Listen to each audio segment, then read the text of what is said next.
Hero Vishal గురించి మన తెలుగు వాళ్ళందరికీ పరిచయం చేయాల్సిన అవసరం లేదు. అయితే రీసెంట్గా మదగజరాజు ప్రమోషన్స్ కోసం వచ్చిన విశాల్ గారిని చూసి ఫ్యాన్స్ అందరూ కూడా చాలా షాక్ అయ్యారు. ఉన్నట్టుండి ఒక్కసారిగా ఇలా కనిపించేసరికి ప్రతి ఒక్కరూ కూడా అసలు విశాల్ గారికి ఏమైందో అని టెన్షన్ పడుతున్నారు.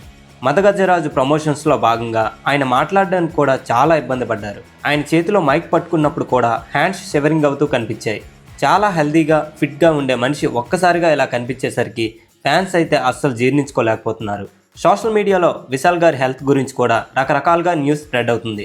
అయితే విశాల్ గారి టీం మాత్రం ఒక హెల్త్ రిపోర్ట్ని రీసెంట్గా రిలీజ్ చేసినప్పటికీ అసలు కారణం వేరే ఉందని అంటున్నారు.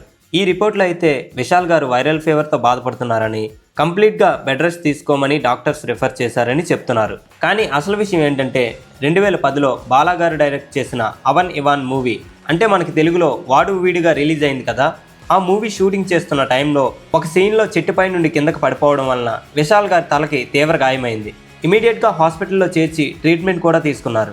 అయితే కొంతకాలం వరకు ఇది బాగానే ఉన్నా తర్వాత అతనికి ఎక్కువగా హెడాక్ రావడం, కళ్ళు మసగ్గా కనిపించడం ఇలాంటివి జరగడంతో మళ్ళీ చెన్నైలో ఉన్న హాస్పిటల్లో చూపించుకోవడం జరిగింది. అప్పుడు విశాల్ గారికి ఇంకొక షాకింగ్ విషయం తెలిసింది. అతని బ్రెయిన్లో నర్వ్స్ అనేవి డ్యామేజ్ అయ్యాయని తెలుసుకొని ఇమీడియట్గా ఢిల్లీలో ఉన్న హాస్పిటల్కి వెళ్ళారు. కానీ అప్పటికే సీరియస్గా ఉందని తెలుసుకున్న డాక్టర్స్ యుఎస్లోని కాలిఫోర్నియాలోని హాస్పిటల్లో చేర్పించారు. అయితే అప్పటి నుండి కూడా దానికి సంబంధించిన ట్రీట్మెంట్ విశాల్ గారు తీసుకుంటూనే ఉన్నారు. మీ అందరికీ తెలిసే ఉంటుంది, బ్రెయిన్ నర్వ్స్ డ్యామేజ్ అయిన వారికి హెడాక్ ఎక్కువగా రావడం, కళ్ళు సరిగ్గా కనిపించకపోవడం, నడవలేకపోవడం, ఇంకా షివరింగ్ వంటి సమస్యలు వస్తూ ఉంటాయి. అయితే ఇప్పుడు విశాల్ గారి పరిస్థితికి ఇదే కారణమా, లేక డాక్టర్స్ చెప్పినట్టు వైరల్ ఫీవరా అనే విషయాన్ని వాళ్ళు కన్ఫర్మ్ చేస్తే కానీ అందరికీ ఒక క్లారిటీ అనేది రాదు.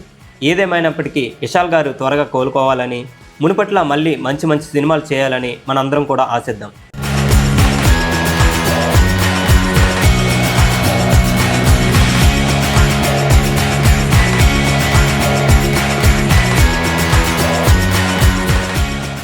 వీడియోలో ఇన్ఫర్మేషన్ నచ్చితే ఒక లైక్ చేసి ఇంకా మీ ఫ్రెండ్స్ అండ్ ఫ్యామిలీకి కూడా షేర్ చేయండి.